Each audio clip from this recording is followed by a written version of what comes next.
Hey everybody, Plasma 1945 taking off on Growling Sidewinder with RS Red Star Resin here, and we're going to go do a fighter sweep against the Blue Force coming out of Kutaisi. Alright, we are taking off with Afterburner because there's not much time on the server, and we're going to punch it right towards the enemy airbase. This is going to be a bit ridiculous because there's going to be some goofballs who are not going to be paying any attention whatsoever, and I'm going to get a few easy splashes. But before we get there, let's talk briefly about the weapon loadouts. In this case, because I have a wingman and I'm not expecting to get into the weeds, we are both carrying 6 AIM120 C5s, 2 tanks of gas, aka 2 bags under the wings, and the goal here is to get to the enemy area as quick as possible and get those splashes because the server is going to restart in just a few minutes. One important thing about having a wingman is it's a reason to fly in a coordinated fashion, because you and a wingman will be there to cover each other and to support one another, and that's going to happen a few times here. I think both of us ended up with 5 splashes each on this flight. Now, as you can see, staying close in formation with Resin, keeping him just on the right of my canopy, and yes, the canopy of the F-16 is pretty darn epic. Alright, rolling out to speed and altitude, getting to about 35,000 feet, and get up to Mach 1.4 to 1.6. First set of targets, single contact on the nose. This is an F-15 coming hot at me, Fox 3, 16 miles, and then a defensive crank to the right. Res doing the same thing for another hostile. Missiles out, and it's tracking. RWR is not telling me that I'm being launched on, so this is fairly relaxing. The guy must have been asleep at the switch. First missile is on its way. Splash F-15. He flew right into the missile. No time to waste, new pop-up right in front of me. Somebody was in the weeds, down low, locked him up, Fox 3. This was an F-14 Tomcat who was sneaking in, and just at the last second, the radar and data link picked him up. Locked him up, and tries to go cold, no chance. F-14 down, pieces all over the ground. At this point, Res has already splashed as hostile as well, and we both start our defensive turn to the south. The reason we're doing this is we don't want to get any closer to Kutaisi, where there's a number of aircraft taking off, plus they've got their SAM defenses. First you've got the Patriots, and then you've got the Hawks. With all that actively looking at us, not a good place to be in. So, turn away, get a little bit of separation. No point flying right into a whole bunch of surface-to-air missiles that are going to be pointing at us, plus a whole bunch of aircraft that are taking off. At this point, we're both confirming which way we're flying out and just waiting to synchronize our turns to turn back in. And now we're doing the pitch back in.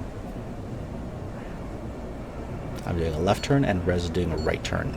This way, by the time we finish our turns, we're both going to be facing the enemy base and the enemy aircraft.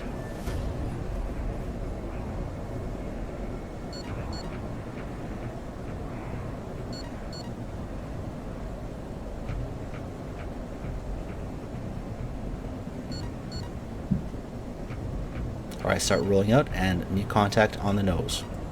Alright, so we've rolled back out and we've got a new target locked on the nose.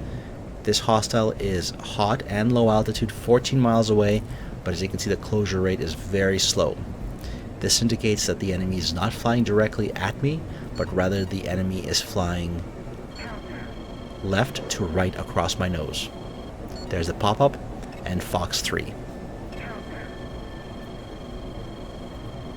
The circle was only at half size, so the probability of getting a hit here was 50-50, and look at that. 2 F-15s heading out east, and the missile has missed them.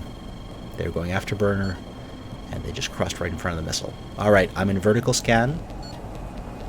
Let's look for these hostiles. Let's give them some chase. Trying to pick them up in vertical scan, get on their 6 o'clock.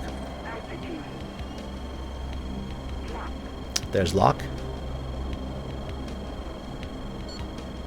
And I've changed my HSD scale on the right side to 15 miles. Nose up, up, up, up, up, because I don't want to hit a mountain with my missile launch. And then Fox 3. If my nose was level, the missile would not have lofted, and there's a high chance it would have hit the mountain. Here, chases down the F-15. Splash. Remember, if the hostile is in front of you, and you've got a missile, and there's hills, climb up, get the shot over the mountains top down.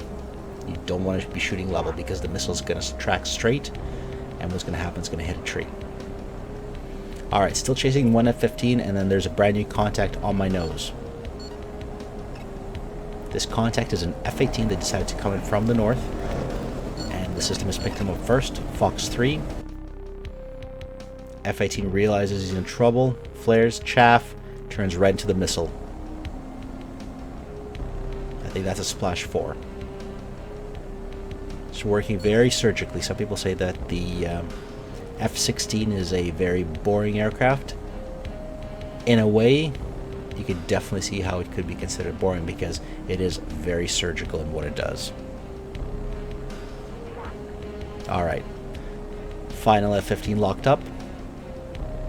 Again, climbing up, I can see that there's hills. I can't quite tell if he's on the other side of the hills or not, but I need to shoot over the hills towards the target. I'm at 2 miles in trail, Fox 3. It's my last missile. I gotta make sure that this one gets the target, that it doesn't hit a tree. Boom. Splash 5.